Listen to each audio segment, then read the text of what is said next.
तो उनके स्वामी उनसे और ज्यादा प्रेम करने लगे।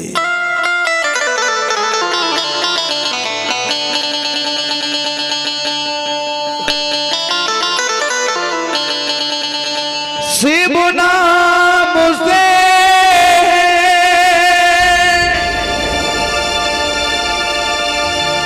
जगत में उजाला,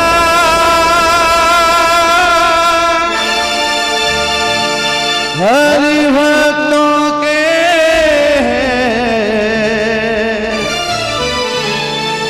मन में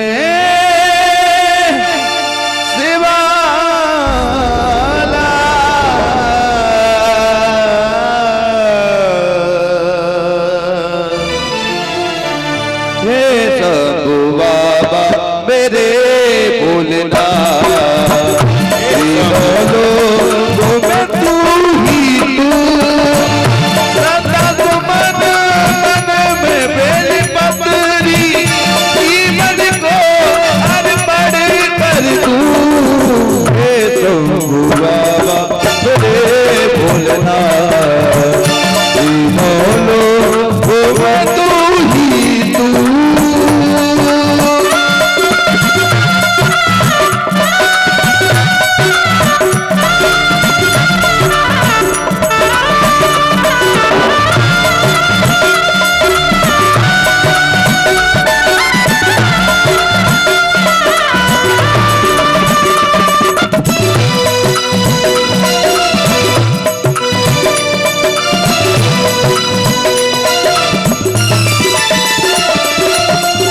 जग का स्वामी है तू, अंतर्यामी है तू, तेरे जीवन की अनबिन कहानी है तू। जग का स्वामी है तू, अंतर्यामी है तू, तेरे जीवन की अद्भुत कहानी है तू। तेरी शक्ति अपार, तेरा पावन है द्वार, तेरी पूजा ही मेरा जीवन आधार।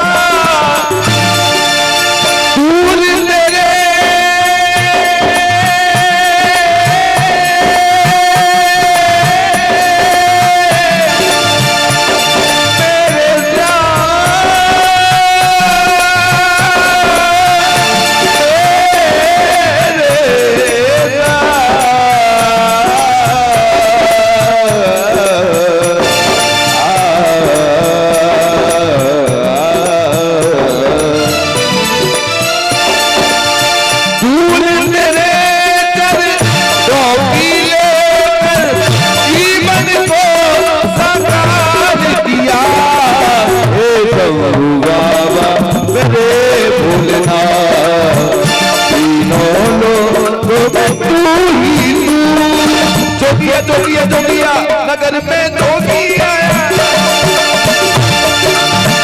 नगर में जोगी आया, आगे अलग जगाया, अजब है तेरी माया, कोई समझ न पाया, सबसे बड़ा है तेरा नाम, तेरा नाम। बोलना बोलना बोलना बोलना बोलना जोगिया जोगिया जोगिया नगर में जोगी आया, के आगे अलग जगाया, अजब है तेरी माया, भेद कोई समझ न पाया, सबसे बड़ा है तेरा नाम, तेरा नाम। बोलना बोलना बोलना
कन्हैया सर्वभूतानो हरम, सबके मन को हरने वाली बांसुरी बजाई। आज मेरे कन्हैया ने सबके मन को हरने वाली बांसुरी बजाई। जैसे ही मेरे गोविंद ने बांसुरी बजाई तो मैया गोपियां बजी दौड़ी चली आई। गोपी बजी दौड़ी चली आई। पता है केवल बांसुरी की धुन गोपी सुनती है। कौन सुनती है? गोपी। गोपी ये समझ रही है कि कन्हैया मेरा नाम लेकर बुलाता है, तो बजी दौड़ी चली जाती है। सबके मन को हरने वाली बांसुरी बजाई आज मेरे कन्हैया ने। पता है गोपी क्या क्या कर रही थी? गोपी क्या क्या कर रही थी? कोई गोपी तो पानी लेकर आ रही थी। जैसे ही पानी लेकर आ रही थी तो उसने मटका को पटक दिया, फेंक दिया, भजी दौड़ी चली गई। भजी दौड़ी चली गई कि आज मेरा कन्हैया मुझे बुलाता है, और भजी दौड़ी जा रही है। दूसरी गोपी अपने स्वामी की सेवा कर रही है, लेकिन सेवा करना छोड़ दिया। कहने लगी आज मेरा कन्हैया मुझे नाम लेकर बुला रहा है, आज मुझे जाने दो। स्वामी की सेवा करना छोड़ देती है, भजी दौड़ी चली जाती है। एक गोपी तो अपने लाला को दूध पिला रही, और जैसे ही बांसुरी की धुन सुनी तो मैया लाला को सौते को सा छोरा पटक दी और भजी दौड़ी जा रही है। भजी दौड़ी जाती है, कहती है कन्हैया आज मेरे नाम से बुलाता है, मुझे मेरे नाम से मुझे बुलाता है। एक गोपी तो अपने सास ससुर की सेवा करे, लेकिन उसे भी छोड़ देती है। एक गोपी क्या कर रही थी कि अपने स्वामी को भोजन करा रही थी, और स्वामी से कहने लगी स्वामी तुम अपने आप भोजन कर लेना, मेरा कन्हैया मुझे बुलाता है। स्वामी कहने लगा कहां जा रही है? ऐसे नहीं जाते पराये मर्द के पास। लेकिन वो कहने लगी कि मुझे तुम रोक नहीं सकते। बाको आदमी खड़े होके के आयो, स्वामी खड़े होके के आयो और कमरे में बंद कर दी। गोपी कहने लगी कि स्वामी तुमने तो मेरे को बंद कर दियो है, लेकिन तुम मुझे रोक नहीं सकते। मेरी आत्मा तो उससे पहले जाएंगी, मेरी आत्मा जाएंगी, मेरी आत्माओं को तो तुम नहीं रोक सकते।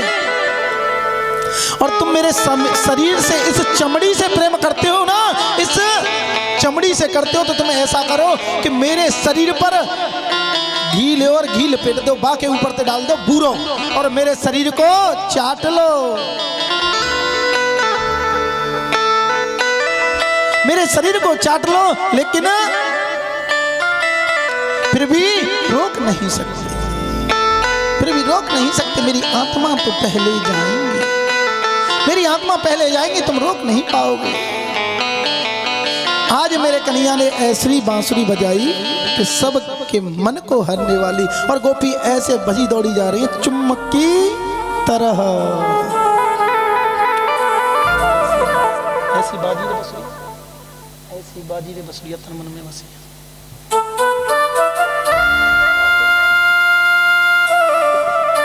आज मेरे कन्हैया ने ऐसी बांसुरी बजाई कि गोपी चुम्बक की तरह बजी दौड़ी जा रही है। हो ऐसी बाजी रे बांसुरिया तन मन में बसी, हो ऐसी बाजी रे बांसुरिया तन मन में बसी।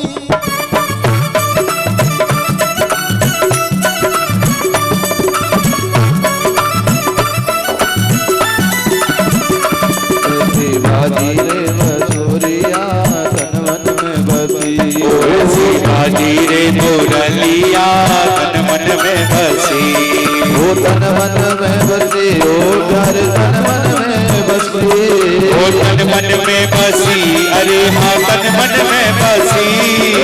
बाजी रे मुरलिया तन मन में बसी, ऐसी बाजी रे मुरलिया तन मन में बसी।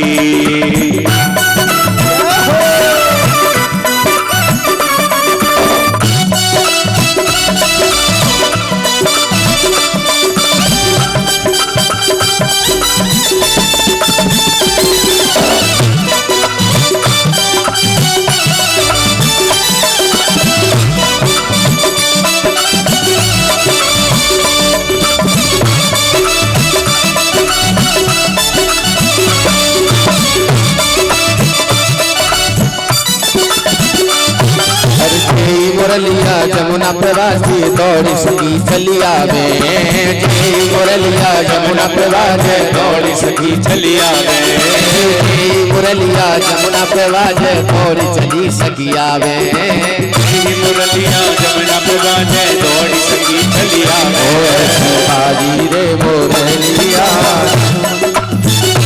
ऐसी बाजी रे मुरलिया तन मन में लगी तन मन में बसी हमारे मन में है बसी ओ तन मन में लगी अरे हाँ तन मन में लगी ओ ऐसी ऐसी ऐसी बाजी रे बसोरिया तन मन में लगी ओ ऐसी बाजी रे मुरलिया तन मन में बसी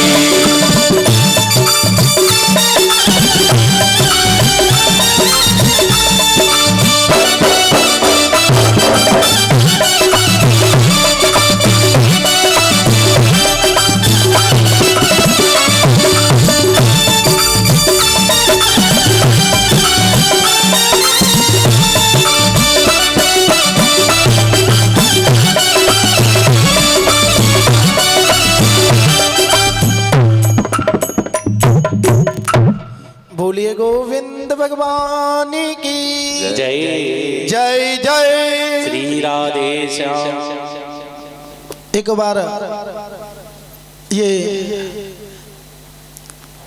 गुप्ता परिवार का लड़का आया था, इसके लिए जोरदार ताली बजाएं। हम भगवान से कामना करते हैं, हे गोविंद, इसने व्यास मंच पर आकर पुष्पों की माल्या पहनाकर सम्मानित किया। हम गोविंद से कामना करते हैं, हे गोविंद, हे द्वारकाधीश, हर जगह इसका इसी प्रकार सम्मान होता रहे। एक बार फिर जोरदार ताली बजाएं। नन्हा सा छोटा सा बच्चा था। बोलिए गोविंद भगवान की जय। जैसे ही गोपी मेरे कन्हैया के पास पहुंची तो मेरे कन्हैया ने उनका स्वागत किया। स्वागत मो भो भाग्या। बड़ी खुश हुई कि कन्हैया हमारा स्वागत करता है, गोपाल हमारा स्वागत करता है। कि जैसे ही मेरे कन्हैया ने, मेरे कृष्ण ने प्रश्न किया कि तुम भूतावणो कारणम, आने का कारण बताओ, आने का कारण बताओ। तुम इतने भयंकर जंगल में इतनी रात्रि को भजी तोड़ी चली आई हो, क्यों आई हो मेरे पास? हैं? सबकी सब इकट्ठी होकर भजी दौड़ी चली आई हो, किसी असुर ने हमला किया है तुम्हारे ऊपर? तो गोपी शांत खड़ी है। फिर कहने लगे कन्हैया बोलो ना, क्यों नहीं बोलती? तो गोपी कहने लगी ऐसी कोई बात नहीं है मैया, ओ मेरी माँ सो रही है, देखो मैया, हाँ आराम से सो रही है, ऐसी कोई बात नहीं है। तो मेरे कन्हैया कहने लगे बस मैं समझ गए हो, तुम अपने अपने स्वामियों से खटपट करके भाग आई हो, लेकिन अपने स्वामियों से ऐसे लड़ा नहीं जाता है। तुम्हारा ये लोक तो बिगड़ी गयो, परलोक भी बिगड़ जाएगा। ऐसे ऐसे अपने स्वामियों से खटपट करके भागोगी तो किसी पराये मर्द के पास इतनी रात्रि में अकेले में नहीं जाया जाता है। ऐसे पराये मर्द के पास जाती हो तो ये लोग तो बिगड़ ही जाता है, परलोक भी बिगड़ जाता है, परलोक भी बिगड़ जाता है। क्यों? क्योंकि मैया पहले तो मेरा कन्हैया अपनी ओर खींचता है, बुलाता है, फिर अपने भक्त की परीक्षा लेता है, बार बार परीक्षा लेता है। मैंने उस दिन भी कहा था कि जब प्रजापति होता है ना, जब मटका बनाता है, अपने काय बनाता है, क्या बनाता है? मटका बनाता है, पानी पीने वाला, चपटा बोलने वाले भाई बनाता है तो खूब पीटता है, जितना पीटता है उतना ही मजबूत होता है। जब वो कुमार उसे पीट पीट कर मजबूत कर लेता है, उसी प्रकार मेरा कन्हैया देखता है कि तुम पक्के भक्तों के कच्चे डगमगा तो नहीं जाओगे। कहते हैं कि तुम क्यों आई हो इस जंगल में, चलो जाओ लौट जाओ, क्यों आई हो, ऐसे आना बहुत गलत बात है।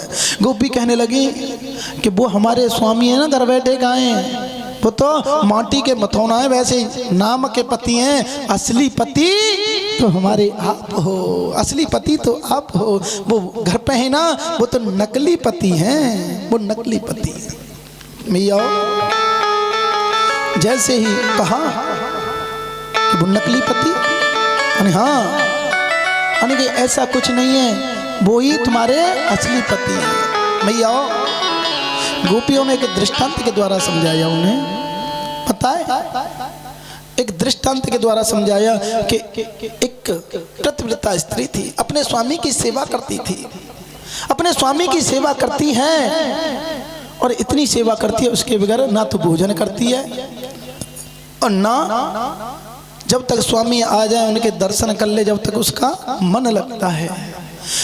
एक दिन उसका स्वामी कहने लगा कि देवी मैं तो जा रहा हूँ परदेश कमाए का। परदेश माने हाँ। वो कहने लगी कि जब तक मैं तुम्हारी सेवा नहीं कर लेती, तुम्हें नहलाती हूँ धुलाती हूँ, तब आपको भोग लगाती हूँ, तब मैं खाती हूँ, और तुम परदेश चले जाएंगे तो पहले तो मैया चिट्ठी हुआ करता, फोन भी नहीं हुआ करता था, तो मुझे कैसे पता चलेगी। लेकिन वो कहने लगी तुम मत जाओ क्योंकि मेरा प्रतिव्रत धर्म नष्ट हो जाएगा। वो कहने लगा कि जाना पड़ेगा बच्चों के भरण पोषण के लिए।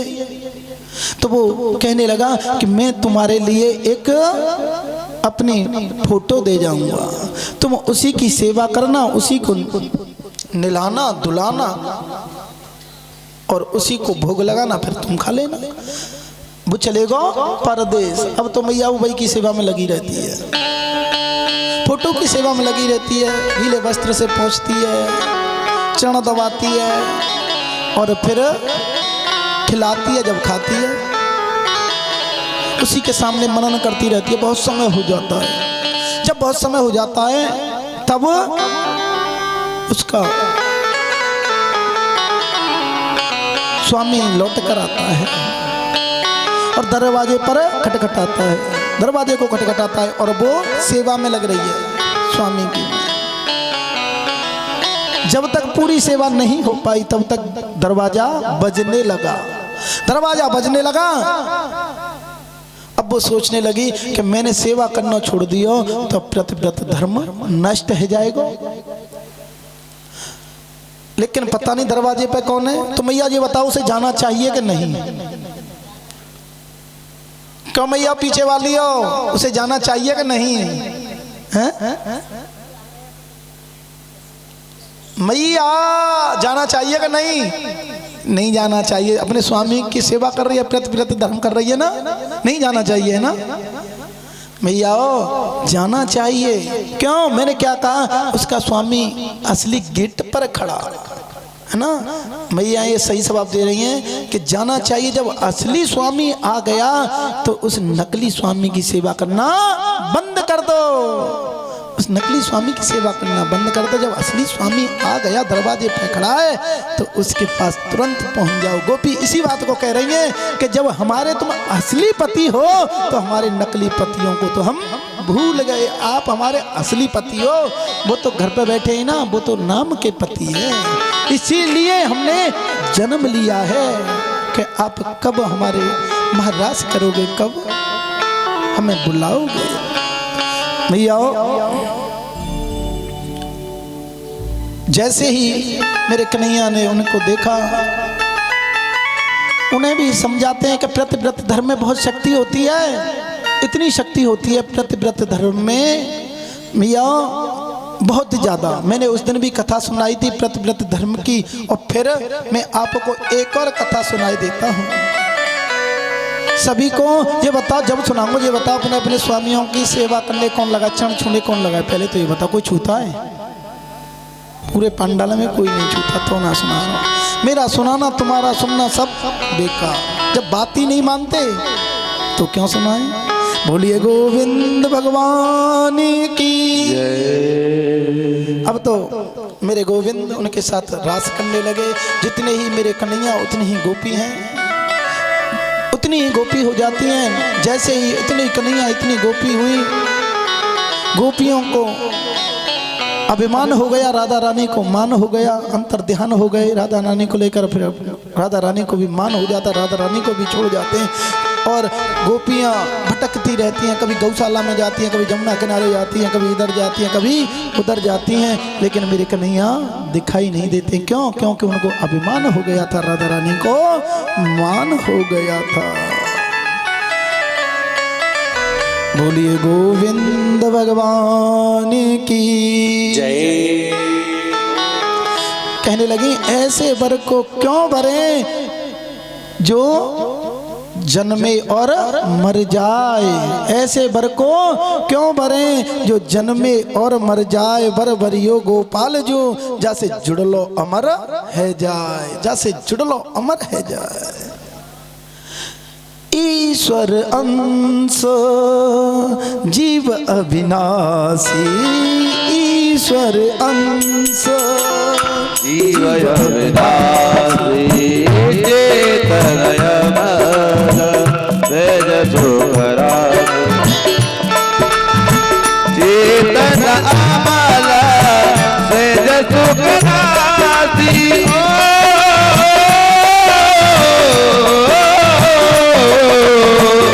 चेतन अमल तेज सुखरासी, ईश्वर जीव अविनाशी, चेतन अमल तेज सुखरासी। भैया गोपियों को मान इसीलिए हुआ, अभिमान इसीलिए हुआ, राधा रानी को मान इसीलिए हुआ क्योंकि वो क्या थी? गोपी हंस थी और वो ईश्वर थे।